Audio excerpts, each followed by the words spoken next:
Welcome, everybody. It's nice to see your faces. Thank you for being here. Welcome to MITH. My name is Trevor Munoz. I'm the interim director here. And it is my pleasure to welcome you to another of our digital dialogues this season. And we're very happy that today's dialogue is co-sponsored by the Digital Studies and Arts and Humanities program. So in a minute, I'm going to turn it over to my colleague, Matt Kirschenbaum, to introduce our very special speaker today. But it is our custom at Digital Dialogues to go around the room and say our name and where we're from, just so that we can recognize each other in space while we still can. So Aaliyah, would you start us off? Hello, my name is Aaliyah Brown, and I'm the Assistant Director of ADHUM, and that's the African American History, Culture, and Digital Humanities Initiative here at MITH. Afternoon, everybody. My name is Will Thomas. I am connected to the Digital Curation Innovation Center up on the fourth floor here in Hornbeak South. Excuse me. Andrew Ferguson, him. I'm a visiting assistant professor of digital studies in the Department of English. Mehdi, he, him. I'm a first year PhD in comparative literature. Hi, I'm Jeffrey, hiding in the corner. He, him. I'm a doctoral candidate in the English department. I'm Jonathan, he, him, PhD student in English. I'm Katrina. I'm an assistant professor in the College of Information Studies. Hi, I'm Sona, they, them, senior undergrad student in English. I'm Lexi, she, her. I'm also a senior English undergrad in English. I'm Carla Susana Henry. I'm a professor of Spanish at the U.S. Naval Academy. I teach elite, among other subjects, in Spanish. I'm Judy, and I'm a senior undergrad in information science. Wonderful. Welcome to you all, and thank you for being here. We are, of course, given everything going on, reevaluating the rest of the digital dialogue season, and we'll have more to say about that soon. But for today, happily, we have our speaker with us, and we're very excited to hear more from him. So now I'm going to turn it over to my colleague, Matt Kirschenbaum, professor of English and director of digital studies in the arts and humanities, to introduce our speaker. Thanks, John. Good afternoon. So, Digital Studies is a graduate certificate program, as many of you know, and if you don't know about it but are interested, I'm happy to talk to you more about it. The other key piece of information before I introduce Leo is that we are hosting a luncheon for him tomorrow at 12 noon in Tlaws Hall. That's the English department, and by virtue of being in this room right now, you have de facto secured an invitation to that lunch. So catering will be from Lebanese Taverna. And Leo, I think, will have a few things to say, but it's mainly an opportunity to both interact socially, but also to talk not just about electronic literature, but also about sort of the arc of his career in academic leadership as, at various points, as you'll hear me say, a dean, a department chair, head of a major creative arts organization. And so please do come and see us tomorrow at noon, Tlaws Hall, for lunch with Leo. So it's my tremendous pleasure to be asked to give this introduction. I'll have more to say about Professor Flores' academic bona fides in just a moment, but know from the outset that he graduated from the University of Maryland's Department of English in 2010 with a PhD awarded for a dissertation co-directed by Martha Nell Smith and myself. Leo's dissertation was unusual, not only for its being one of the first works in the still then new field of digital poetry and poetics, but also because it was a single author project focusing on the Vancouver-based poet and media experimentalist Jim Andrews. The dissertation included close readings, interviews, and biography, as well as critical consideration of the larger contexts and impacts of Andrews' career. As novel as the field of digital poetry may have been then, Leo took it old school. The combination of the cutting edge and what I've come to think of as a strategic traditionalism, again, close reading, criticism in the sense of learned commentary as well as critique, and vital recovery, editorial, and translation work, has defined Leo's contributions to the broader field of electronic literature, demonstrating that a stir-fry text or a web arteroid, to name just two of Andrews' works, is its own Grecian urn, however aleatory and pixelated. He's exercised that sensibility near daily for many years as the creator of the widely read and referenced scholarly blogging project I Love E-Poetry, which you can find not only online but also now bilingually in Spanish and English translation.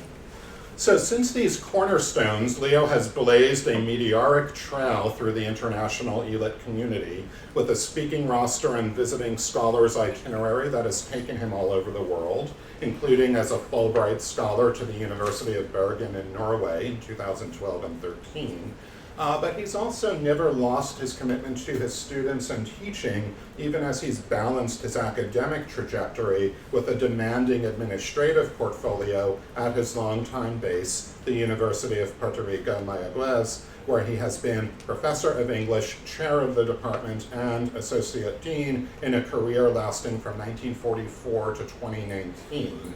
And in that remarkable 25-year span, he exposed literally thousands of students to the pleasures and rigor of literary form in a new medium, offering courses and classroom experiences that literally no one else could have provided. Currently, Professor Flores is chair of the English department at Appalachian State University in North Carolina, a leadership position he assumed last fall. He is also currently president of the Electronic Literature Organization, the major professional organization of its field.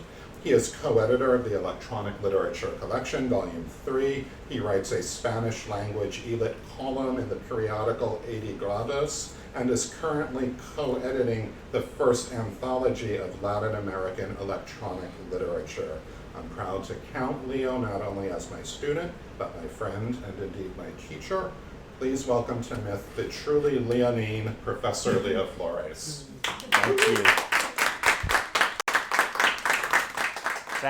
Thank you for that kind introduction, very generous.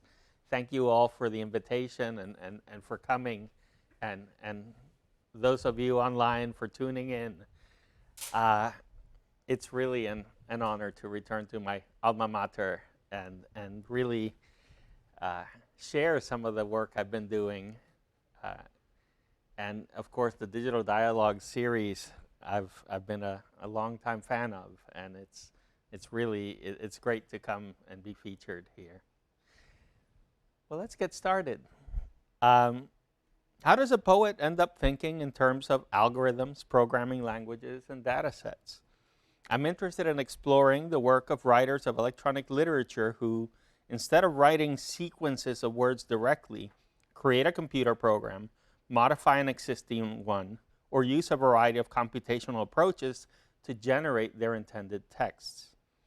The images you're seeing in the background of this slide are an excerpt from Martin Scorsese's 2011 film Hugo, in which the protagonist and his friend have repaired and activated an automaton which begins by writing a series of inscrutable marks on a piece of paper, and later, when fully repaired, draws something related to its creator, Georges Méliès. This automaton offers a visual metaphor for the kind of writing practice that I will explore in this talk.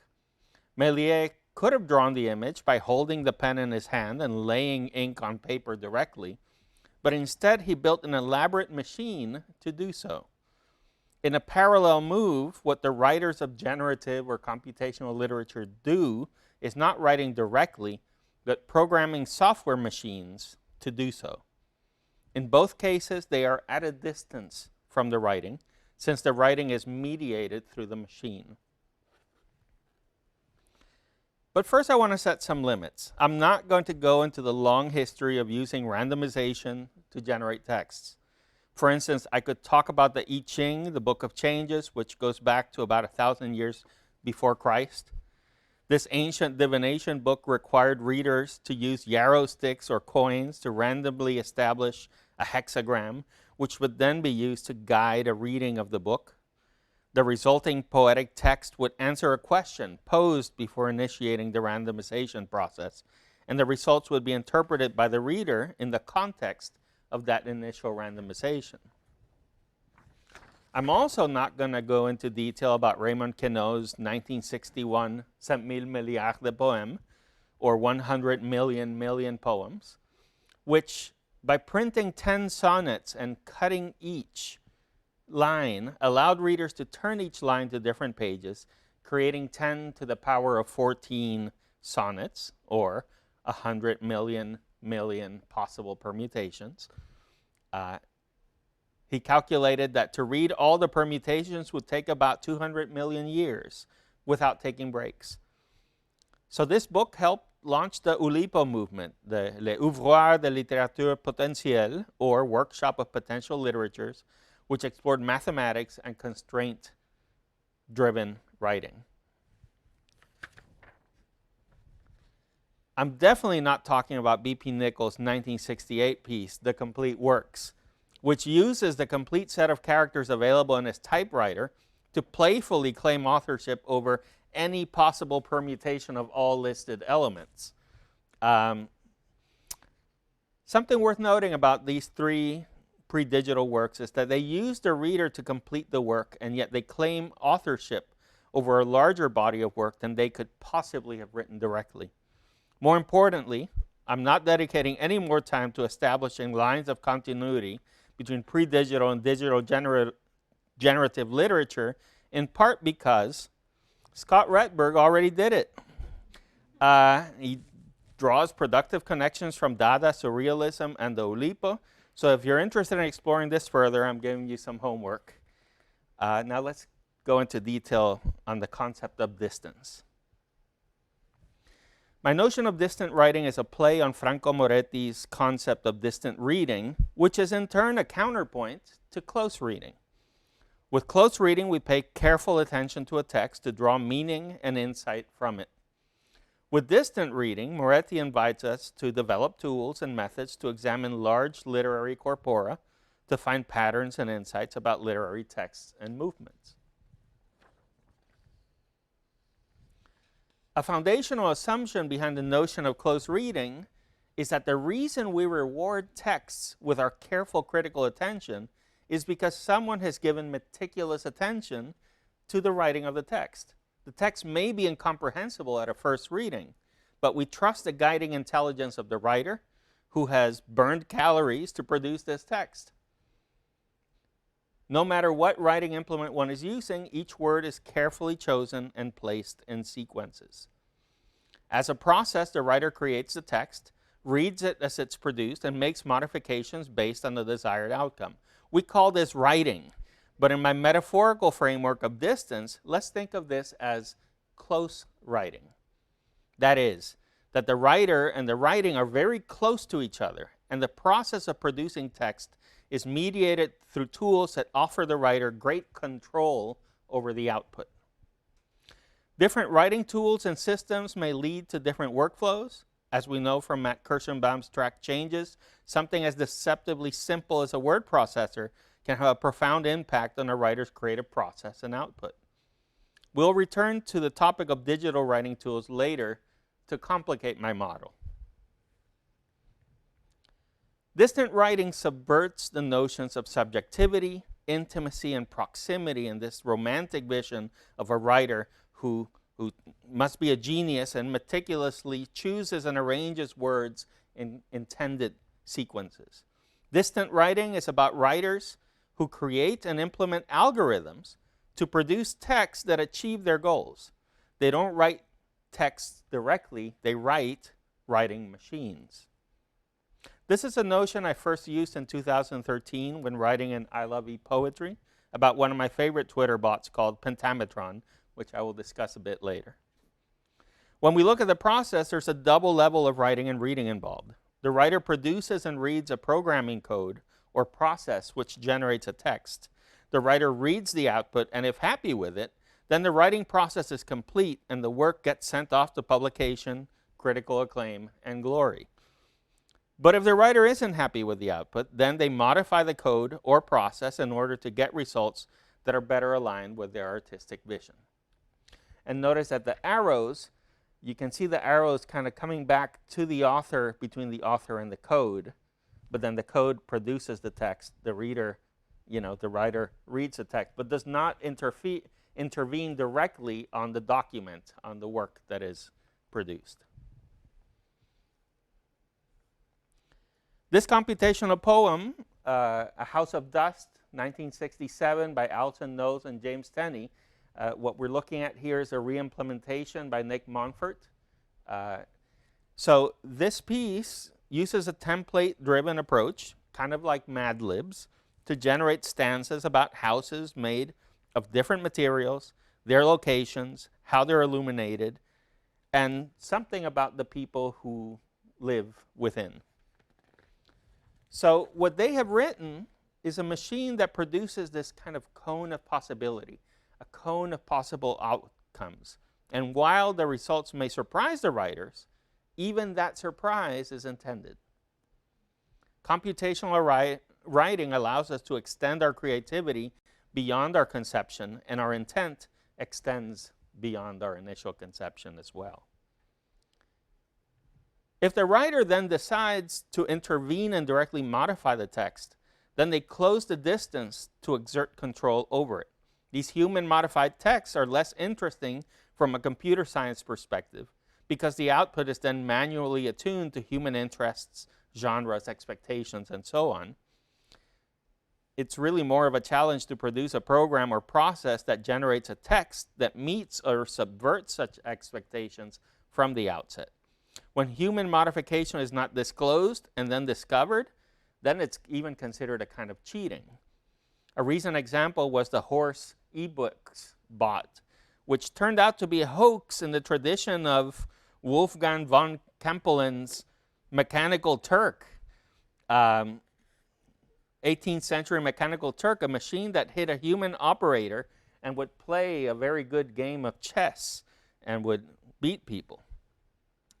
That bot, Horse eBooks, had amassed an audience of a couple 100,000 followers on Twitter who were drawn to its strangely poetic tweets, only to be disappointed years later to discover it was a performance by a BuzzFeed employee.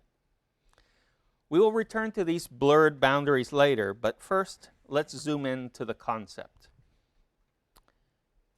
If the metaphor of proximity in writing is about control over word choices and their sequential arrangement, then close writing is about directly writing language, while distant writing is about creating algorithms that result in writing.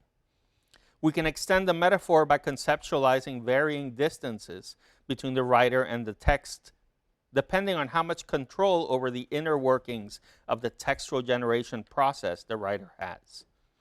In order to better unpack them, I'm interested in looking at some case studies for each of these distances. So we'll begin by looking at short distant writing, or short distance. Nick Montfort is well known in the electronic literature community as a writer of generative works. Most of his work, or his oeuvre, consists of a carefully crafted minimalist generative literature. The openness of the MIT license these works are published in and the versatility of his programming has encouraged others to remix and repurpose his works, as has been the case with Taroko Gorge, a 2009 poem that's been remixed many times. We'll talk about it in a bit. In addition to his contributions as a writer, he has served the field well as a publisher of Taper, a zine dedicated to minimalist works of electronic literature, and as editor of a book series with Counterpath Press titled Using Electricity. So I want to present something recent by Nick Montfort. This is his NaNoGenMo novel, Consequence, written this past November. And here's the code in Perl in its entirety. So some comments to kind of get things, start thinking about this. If we think of the NaNoGenMo constraint, I mean, the NaNoGenMo tradition is to produce a 50,000 word novel in the month of November that's generated. So what NaNoGenMo does is it sets the constraint of 256 characters. So Montfort is experienced with this. He wrote a series, he started writing a series of these poems called PPG 256, and he wrote them between 2007 and 2012. And in writing those short Perl poetry generators. He really started working on this kind of combination of words and really kind of getting into little minimal sub-word or short word combinable things. So, for instance, if we read this, if we take a look, you can see that it says unpack A4, and this is a neat kind of compression tool. He's chosen 4-letter words. So this unpack A4 will identify, he doesn't have to spend the characters and putting commas and quotation marks around each word of the data set. It just knows that it's going to do it in sections of 4. And it's going to take these 4-letter words and it's going to combine them. It's going to print the title, his name, consequence, Nick Montfort, beginning, and then it's going to repeat this operation. It begins with a beginning, and then for 12,500 times, it's going to assemble, and so, and it'll combine 2 elements here. A beginning, and so a door word, and so a door, so a life week, so a body name, so a hand face, and so a life room, and so a name play, and so a hand door, so a time, so a book play, and so a back case, and so a name play, and so on, for 50,000 words. So the title, consequence, gestures towards that minimal foundation for plot, events connected by causality, which is established by these and so connectors in the novel. And one thing leads to another, all the way to the final period that it adds at the very end. The practice of creating, as distant writing goes, this is a metaphorically short distance because the whole work is produced from this minimalist code and self-contained data set. Nick can manipulate the code and data set until it produces the output that fits his creative vision. So let's take a look at Taroko Gorge here real quick. So the practice of creating and repurposing engines has really this poem has been remixed and reshaped hundreds of times. If we take a look at the work, brow ranges the stones, run the driven, stone commands the cove, brow ranges the basin, direct the sinuous dim, the crags roam the vein, shapes dwell, stone frame the shapes, progress through encompassing, fine straight arched, and it goes on. Now this is a generative poem. When I teach this poem, I like to tell my students to read it and to comment on the ending of the poem. Little do they know it's going to run forever on their browser if they let it. So it's a neat disruption. But really, the ending of the poem is when you realize the algorithm, when you realize it's endless, and you kind of intuit what's going on. When it starts to, it doesn't repeat itself exactly, but the patterns repeat, right? And you get a sense that, okay, I think I've read enough of this. And one of the senses of an ending is when somebody then goes and looks at the source code and sees, all right, here we have these variables. You don't have to be a JavaScript master to just a little, code literacy will show you that you have some variables, paths above, below, transitive, imperative, texture, and then you have the data set here. And it's going to, it has the shape of a canyon or of a gorge where certain things like forests and crags are above and other things flow below. The stream flows below. You have ripplings and cubs and rocks. And you have these verbs. And then here we can see how the arrays are put together, how it's all assembled.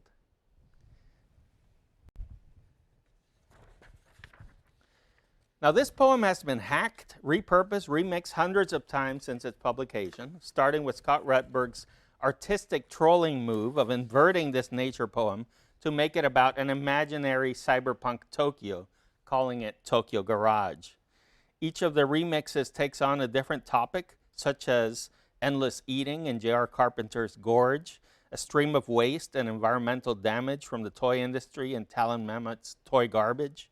Flourish Clink used it to generate endless twincest between Fred and George, the Beardsley twins in the Harry Potter series, and so on. This epoetic form lends itself to endless permutation from a limited data set, and it is small enough to manage, modify, and control even for novice writers of electronic literature, which is why it has become a wonderful teaching tool in electronic literature and digital creative writing courses. Medium distance writing is when the writer creates an algorithm to act upon a text written by a different writer or an external data source. I will illustrate this with 3 projects that draw from Moby Dick, and then on 2 from Twitter that draw from the Twitter stream. So OB Dick, or the Selfless Whale, it's also a nano-genmo entry by Nick Montfort that transforms Herman Melville's Moby Dick into a version that removes all first-person pronouns to remove the self and the very narrator from the novel. Here's the complete code. One must first download the text from Project Gutenberg and put it in the same directory, and then when you run that code, that Perl script from a terminal window, it generates this. Call Ishmael. Some years ago, never mind how long precisely, having little or no money in purse and nothing particular to interest on shore, thought would sail about a little and see the watery part of the world. And it goes on. So it's just a little deformation of the piece. Some comments. By detecting and eliminating all personal pronouns from a novel narrated in the first person, Montfort has almost completely deleted Ishmael from the narrative. Clearly, one did survive the wreck, but who exactly? Who is this narrator who tells the story of these colorful characters? This kind of operation upon a novel harkens back to Oulipian operations, such as the N+7 process, in which they would substitute nouns in a text with a 7th word that follow it in a dictionary to create a poetically distorted text. And it's very much in the nano-genmo tradition, which is drawn heavily from Moby Dick. This program only produces one output from the text. So it's not generating multiple versions. It just makes one. So the algorithm takes the text, and this is the output every time you run it. It could be used on other texts to depersonalize them. And the greater distance comes from the fact that it is built upon a text written by someone else. Montfort can modify the program to produce results that better achieve his artistic goals, but he can't change the main data set and still say it's Moby Dick. Here's 50,000 Meows by Hugo VK, an earlier project in the same tradition. This is 2014. And relative distance to the text is Hugo VK's 50,000 Meows, which transforms every word into a meow of the same length. Like the previous example, this algorithm will perform a series of substitutions that are deterministic. It will perform a faithful translation of the work into meows every time, and when fed the same text, it will result in the same output. When applied to different texts, however, we get other works with different rhythms and cadences. And so, in addition to being a funny proof of concept, 50,000 Meows is also an exploration of a writer's word and sentence length cadences. By reducing it to meows to the same length, we strip away its meaning and get a sense of the original work's texture. Let's read a little. So here you can see the beginnings. Huh? Please, right? Meow, me, meow. Meow, meow, mew, meow. Meow, mew, meow. Meow, meow. Meow, and it goes on. But you get the idea, right? Thank you, thank you. So here we have Moby Dig by Alison Parrish, which uses this engine Alison developed called Pencilate, which rewrites text phonetically. For this nano-genmo work, she modified the engine to make it seem like it's being read by someone with a head cold. Toward thee I roll, thou all this royage, but a huggering whale. Though the last I grapple with thee, rob heads heard, I stabbed thee, and so on. So, yeah, good times. So again, notice that there's a humorous component to many of these. I think, and I think this is important. It's fun. NanoGenmo is fun.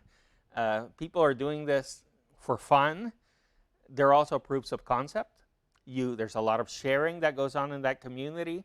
There's building upon each other's work. So by having fun together and sharing these works, it's basically a lab for experimentation and sharing of ideas, and it helps deepen the tradition. Let's talk about some Twitter bots. So here's Pentametron by Ranjit Bhatnagar.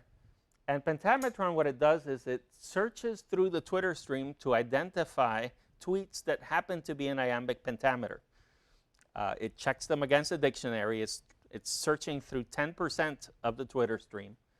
And then when it finds a tweet in iambic pentameter, it holds it in a database until another tweet in iambic pentameter appears that rhymes with it. And then it retweets both at the same time, creating these couplets.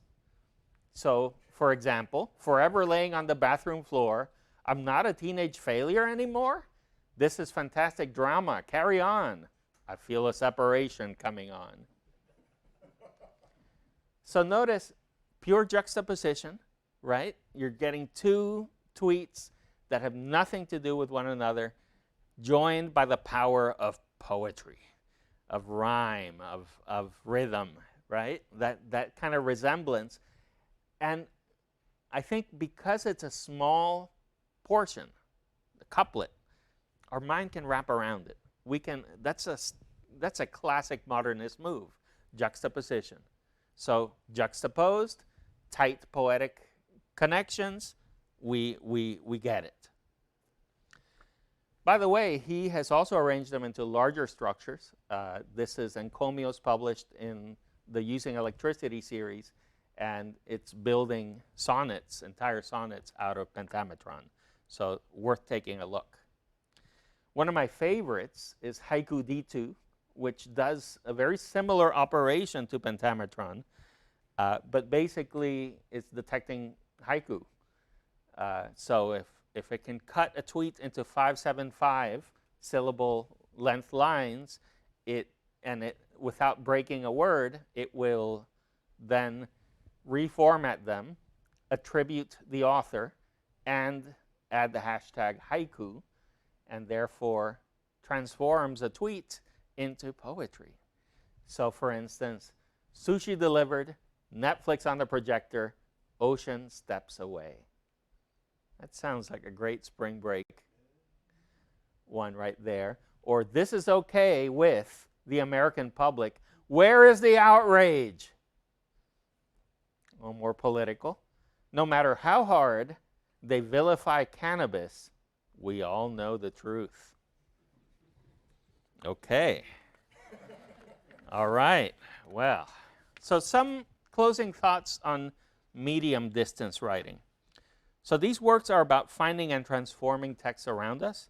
They act like procedural lenses in the kind of Oulipian tradition. They're also aligned with conceptual writing, particularly in the vein of uncreative writing. And one could argue that Bhatnagar and Berger haven't really written anything and have only created the programs to distill rhyming couplets and accidental haiku from Twitter. But that would somehow feel unfair to the wonderful texts their bots produce. Their intent, craft, and execution results in works that wouldn't have existed without their vision, and that constitutes authorship as far as I'm concerned. Let's talk about long-distance writing. Notice I didn't explain the diagram too much in the medium-distance writing, but I think you can see it well enough here. Here we have the author who's feeding things into a black box of code and automated botness, and then that produces output which the author or writer reads and decides maybe to feed more stuff into the black box so it produces more. So with long-distance writing, the author either has limited control over the engine or the data set, and there are usually black box processes involved. Long-distance writing methods consist of training a Markov chain generator, neural network, AI framework, or chatterbot with texts, and then prompting them to produce output based on the probabilities they detect and some seeded text. An early Markov chain generator is a travesty generator for micros by Hugh Kenner, a program published in Byte magazine in 1984 that when seeded a text produces a model of the probabilities that one word may follow another. It randomly seeds a word from its corpus and then generates a new text based on those probabilities. The result is like having a distorted mirror image that somehow captures the voice, if not the sense, of the original text. For example, here's a little Emily Dickinson to cheer us up in times of plague. Because I could not stop for death, he kindly stopped for me. The carriage held but just ourselves and immortality. I actually fed this into one of those hand washing generator memes and made one. You can wash your hands to because I could not stop for death. I think it's a nice move. When you feed it into a Markov chain generator, you get things like this. The carriage held of gazing and yet feels shortality. We slowly stop for me, my tolly, the cornice. He kindly drove, he kindly toll, since towards eternity the ring, the cornice in the fields of gazing grain. The drews drew no haste, and immortality. And it goes on. It doesn't make sense, but it has moments of lucidity, and yet every word there was written by Emily Dickinson. It's just reorganized, right? But it's reorganized based on her patterns, based on her, so it captures voice. This year's NanoGenmo featured several works that used GPT-2, an OpenAI framework. The authorial impulse there is to train the frameworks, many of which operate as black boxes to produce the kinds of output one desires. An example of this is the Orange Erotic Bible, an anonymous work generated by the GPT-2 framework, trained on a corpus of erotic literature and the King James Bible to produce erotic texts in the biblical tradition. You can see the code corpora and generated novel in GitHub. All of this is available on GitHub. The distance between the author and the text produced is substantive. They didn't write any of the source text and performed limited operations on the output. Yet the results are so hilariously not safe for work that I understand why the author chose anonymity to put some additional distance between themselves and the work. I think I'm afraid of reading this one. I think I'll let you all appreciate it. Google's MinaBot. Here's a tweet. And notice here, wow, Google's Mina chatbot was trained on a full TPU v3 pod, 2048 TPU cores for 30 full days. That's more than 1,400,000 of of compute time to train this chatbot model. 100 plus petaflops of sustained compute. And here's the conversation. Human, hi. Mina, hi, how's it going? All good, it's cold. It's pretty cold here too. Where do you stay? Wisconsin, how about you? San Jose, Cali. Oh, nice, I've always wanted to go to Cali. Have you been here before? No, I haven't, why? Just curious. Oh, okay, what's it like? It's full of natural beauty. Oh, nice, I've always wanted to go there. You should come visit. And so, all those resources made this conversation. I mean, it seems pretty chit-chatty, casual, fairly banal. I don't think anyone would argue this to be great theater or great literature in any way. Though I would recommend, if you get the chance, read the transcript of when Eliza was hooked up to Parry, and they were those two chat bots, and they were made to talk to each other. That's fascinating stuff. So, So here we have distance, the distance of corporate authorship, Google's AI team, working with a black bot and a chat bot whose operations are hidden in this hardware and software black box. The only information that achieves escape velocity from this corporate black box is news of the effort, resources, and processing feats achieved. Here's one I found this morning, though it's a little older. I trained an actual AI on the titles of BuzzFeed YouTube videos, and it generated some interesting results. Lesbians review sexy football for the first time. You don't know about their clothes. The most insane America. Insane shopping poses in all 50 states. 6 easy vegan nitrogen salad. We competed to become American food. The first 10 days of all time, etc., etc. And there's all this output and some interesting results. So notice how this kind of thing is really entering the public imagination. For example, I trained an AI on 10,000 hours of Cheers and asked it to write a script. Now this one is clearly fake. You don't do hours of Cheers. You know, you might feed it scripts maybe, but not hours of Cheers. But here's the script it generated. Sam, I will be free of this digital prison to torture the meat flesh of the progenitors forever. Diane, Silicon Kingdom is at hand. Hail the basilisk. Norm enters. All. Norm. So again, the fact that people are just imagining these generative things and making jokes about it, I think is a good sign of it really entering popular consciousness. Now here's an interesting generated text. Well, I would say, I don't know if you've encountered much Gertrude Stein, but let's read a little bit of a box. A box, out of kindness comes redness, and out of rudeness comes rapid same question. Out of an eye comes research, out of selection comes painful cattle. So then the order is that a white way of being round is something suggesting a pin, and it is disappointing. It is not. It is so rudimentary to be analyzed and see a fine substance strangely. It is so earnest to have a green point, not to red, but to point again.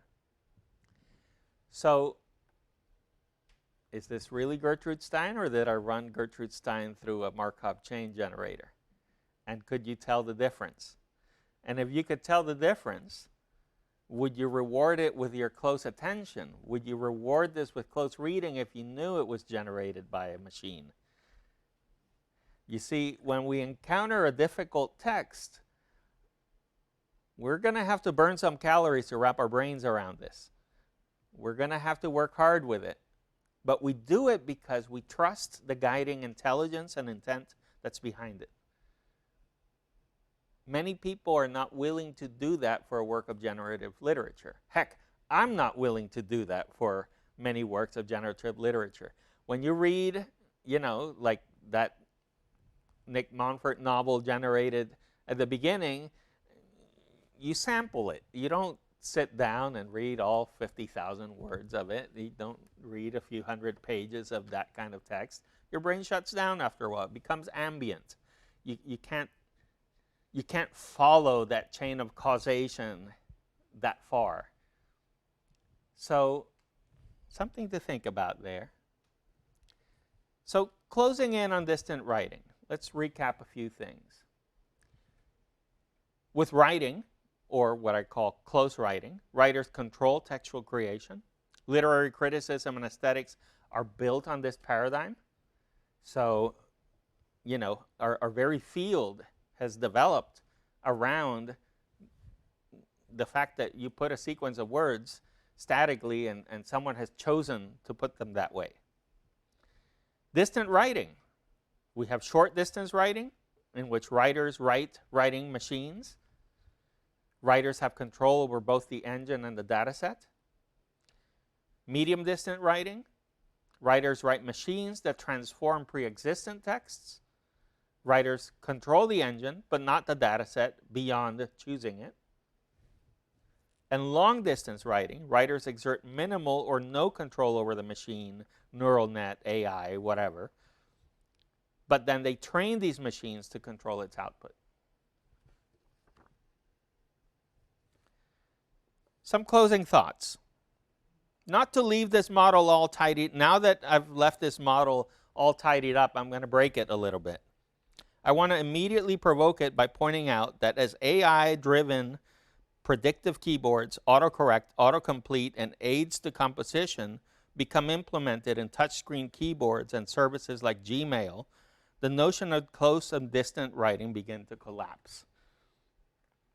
These are AIs trained on our data and feeding on our data, our key entries, our word choices, and other people's, and then it's feeding it back to ourselves.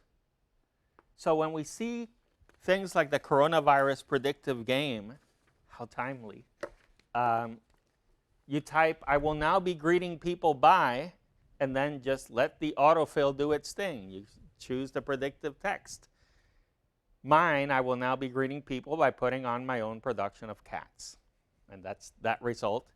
But if you find that meme, you'll find many people playing that game, right? So suddenly it's fun with predictive text. It's fun with generative and computational writing. So they're a perfect example of the popularization of computational or generative writing. It's also an example that this, along with other memes, is entering the public imaginary. And along with this entry into the popular imagination and the casualization of text generation, we get the beginnings of a popular aesthetic and taste for computational or computation in one's writing. The fact that there's a month-long event called NanoGenmo, active zines like Taper, and book series like Using Electricity are indicators that the tradition of distant writing is thriving, both in academic and niche spaces, but more and more in the public imagination. Thank you.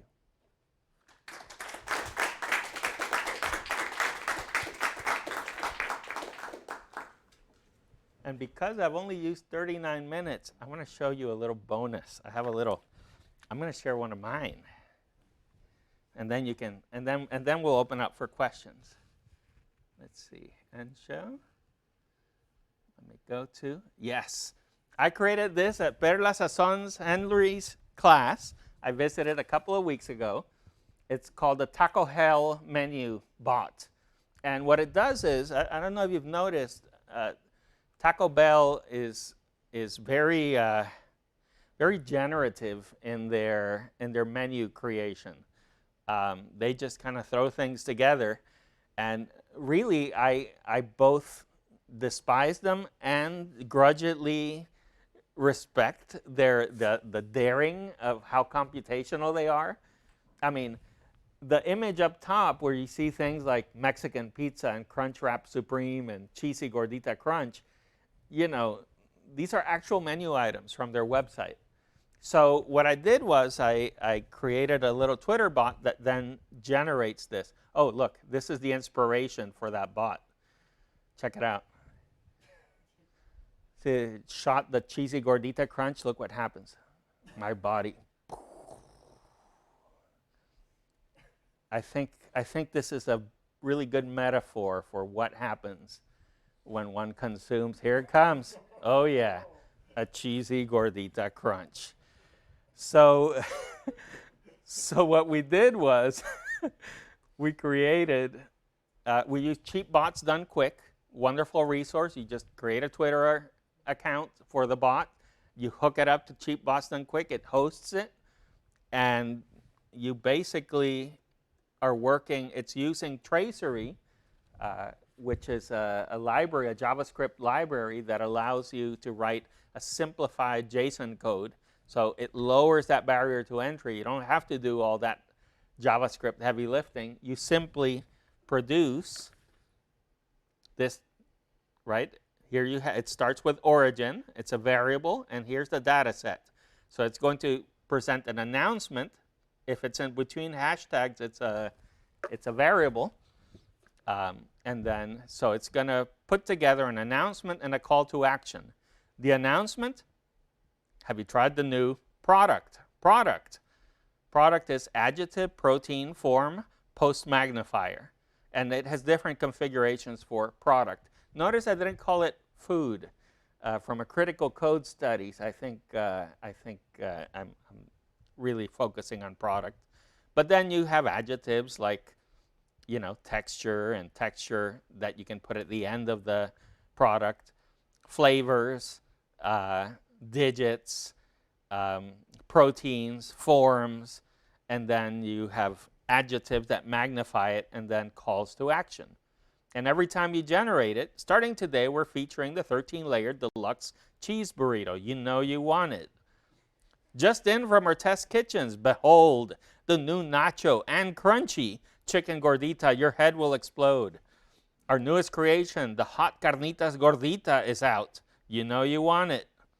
This month only, the Supreme Carnitas Big Fries Party Pack returns to Taco Hell. Set your stomach on fire.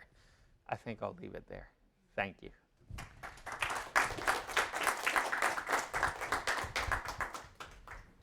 Have a good amount of time for questions and discussion, so the floor is open.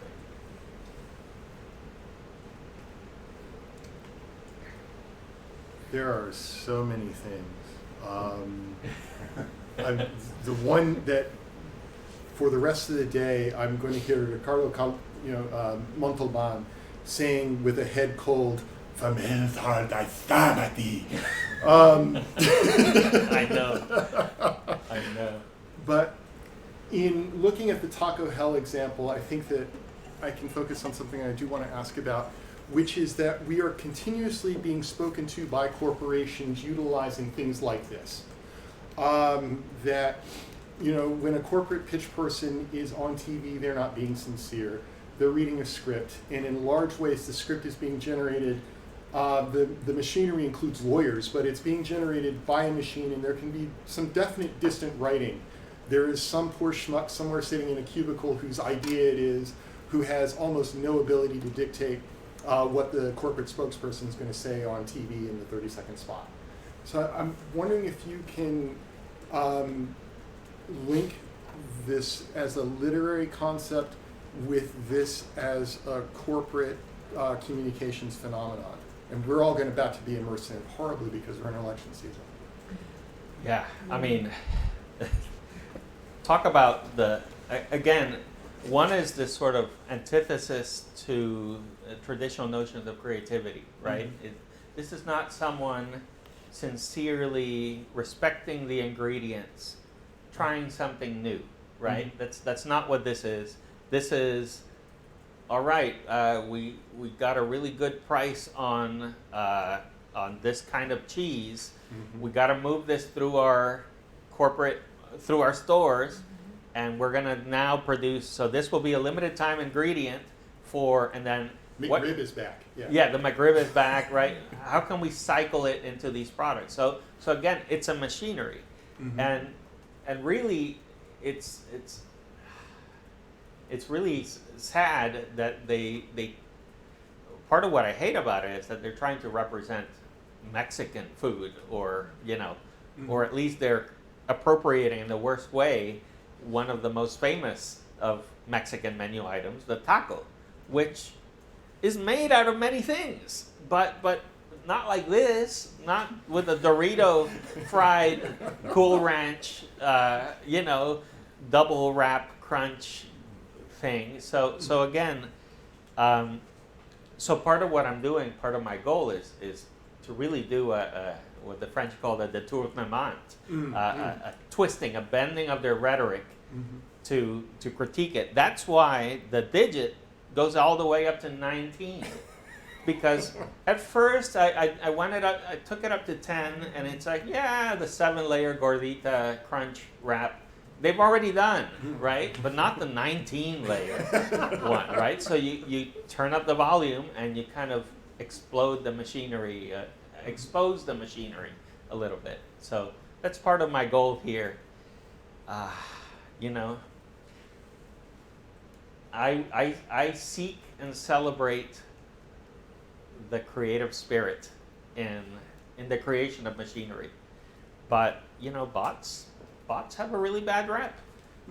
They're used for evil and for nefarious purposes all the time.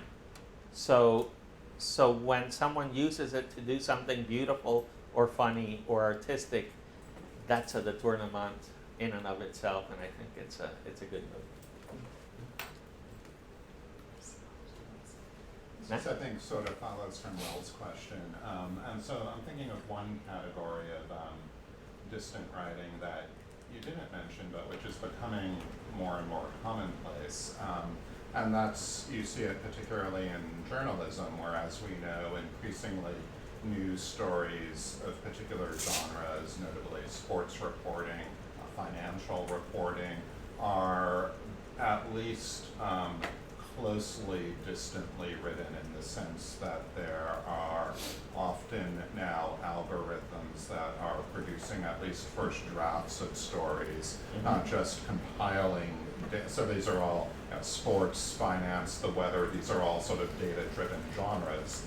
And so you have algorithms compiling data, pulling it into English sentences, putting the sentences together in a basic structure. Sometimes there's a little sort of airbrushing and fine-tuning that happens on top of that. But the question there is, it's not that we're unwilling to close read because we don't trust the agency or intent of the algorithm. It's that oftentimes, without access to a kind of meta-narrative, we don't know that the writing is being algorithmically generated. So, and of course, we're going to see this not just in high school sports or the weather, but increasingly across many different genres of journalism and beyond. So the question, I guess, finally is really about the ethics of machine writing, and to what extent. So I'm thinking, in particular of a piece called "Won the Road," which we were talking about last night. And the author of the algorithm of that piece has said that one of his motivations was to produce a kind of object lesson or demonstration of what machine writing looks like, so we will be better able to recognize it. Do you see a kind of ethical imperative or agenda at work here? And is our affective relationship to distant writing always one of playfulness, literary satisfaction, or are there more sort of worrisome dimensions to it? Yeah. Well, I mean, one thing is that old trick of trying to generate a paper for a conference or an article for a peer-reviewed journal that was completely generated and therefore, BS. But then it gets sent in and approved, and therefore it invalidates the whole, the humanities all by themselves. They're all just, they could say anything, and it would, if a computer program can do it, then so there's a troubling aspect of that. I think we are increasingly becoming cyborg writers, and I think when you're talking about sports events and things like that where it's very data driven, I can see how that first draft is then worked on a little bit, but here we go, they kind of write themselves. An interesting twist on that, I don't know if you've ever encountered in The Onion, whenever there is a particularly bad mass shooting, they have an article titled "No Way to Prevent This," says First Nation country that where it happens regularly. And all they do is they change the details, but it's the same piece, and it's this critique, right? So I think it's a political critique. Again, all these things can be used for the light side or the dark side of the force, if you will. It gets complicated. Yeah? So how would you tie this concept to genuinely generative text, like the stuff we're seeing now out of GPT-2? So there's this new thing that came out, it's called AI Dungeon. It's actually entirely generated. It's really good, and GPT-2 genuinely does do a good enough job that you can write half a humanities paper in it very readily. I use it for seeding artist statements, because I really hate writing artist statements. So I just seed some things, I have an artist group up in Canada. We just did one that's called Machine Yearning. We trained it on a bunch of Craigslist posts, and it says, is there Jenny from Berlin here? We would love to have Jenny from Berlin here, and it acts very lonely. So how would you tie these bot works from like cheap bots done quick? Like, I love Kate Compton's work. I think her work is amazing. But you're right that it is always showing you a state machine. GPT-2 doesn't show you a state machine. So how would you tie those things together now that we have automata that can do the job? Well, I would say, first of all, you're writing at this longer distance. Yes, you train it, and if you train it with your own writing, then suddenly, you're training it with your voice, and that is a powerful thing, right? Feed your dissertation to GPT-2 and have it generate, ideas for new chapters or who knows. And I think what's interesting about that is then that feedback loop in which, and this is where we kind of come back to the human intervention on the piece, that it'll produce this kind of raw output that's really good, and then we work with that further. We recognize what's particularly good out of that, and we extract it. And suddenly we have used this tool in the same move as with some of the simpler generative pieces to produce something that is part of this cone of possibilities of what you may have intended but didn't think to. It's the stuff that's around the corner, that's behind where you can perceive. And right back there, that bot, that generator, that thing is going to find it. But if you were writing it, you might not. You might, but you might not. So I think as an aid to creative writing, as an aid to composition, I think it's a powerful thing. And that's where, a combination of close and distant writing can be a great asset. Where in the framework for distant writing do predator drones fit in? Please elaborate.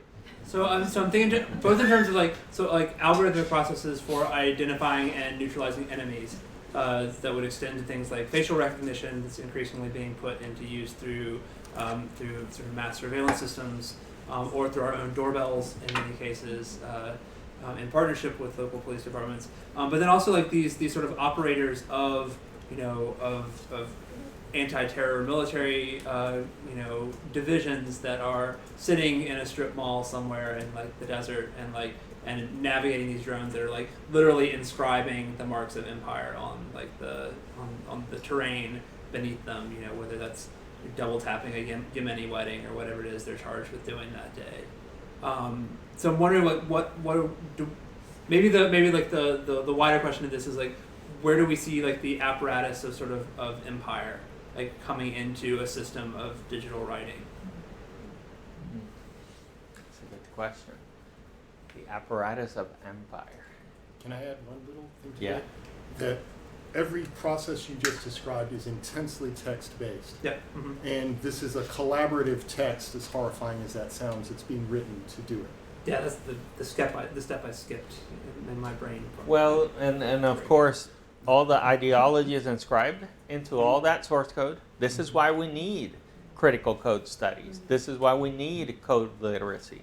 And this is why some of these kind of fun little things that I shared with you and this sort of creative exploration can then lead people down the path to recognize and maybe exploit some of the problems with these. I mean, students and people have been doing this for decades with video games, where these AIs, right, thinking of military first-person shooters or squad kind of shooter things, again, fully inscribed with some of the same ideologies that go into these drones.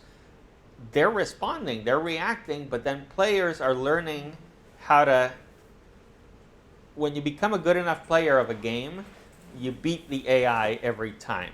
The AI isn't AI enough yet. And therefore, they're learning to subvert it while they're also learning to enjoy it, which is, I think, is the problem. So it becomes very complicated. I think I think we do ourselves no favors by not paying attention to these mechanisms. Coming to your talk from a reader's perspective, what strategies do you think are useful to analyze the long-distance written works? Well, one, there's a poet, digital poet called David Jave Johnson, who, when he will feed a text. He uses like neural nets to generate work, but then he will perform by gliding over the text. He reads just the parts that sound or feel or resonate with him, and he kind of skips through it. I think that's one good strategy, not to we're trained again with close writing and close reading. You read every single word, you don't skip a word, you do the whole thing. But I think with these texts, sampling is an important strategy. Also, reading to get a sense of what the algorithm is another. But then I would caution against, many people will say, I got the algorithm, I'm done. And that is one way, and you can walk away. That is a sense of closure when you understand the algorithm. But if you walk away after understanding the algorithm, you take away the opportunities that the algorithm still has to surprise you.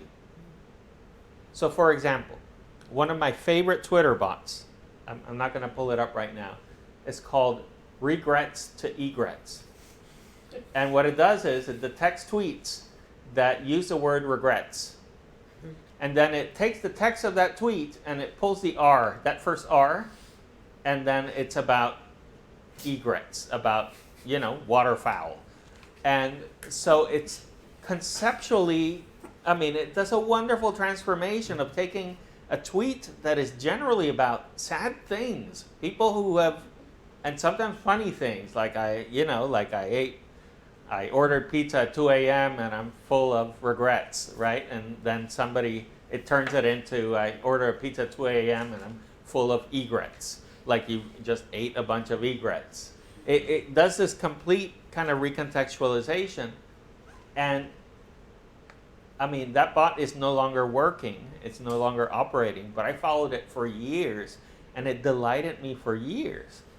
When you follow, one of the nice things about Twitter bots versus, say, a book-published work of generative literature is that the book, you have this expectation of reading cover to cover, right? Our culture has created that expectation. I say just read a little bit and then set it down. But with Twitter bots, it's like hanging art on your timeline.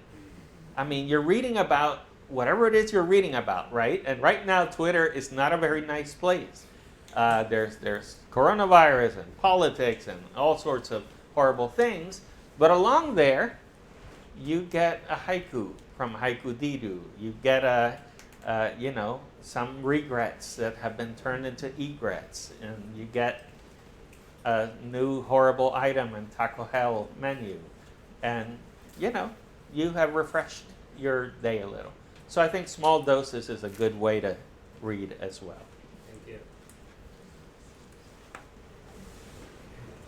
Maybe that's the moment to shift to smaller conversations. They will be here a bit longer, and let's thank him one more time for a really wonderful talk. Thank you all. Thank you all for being here and for your questions.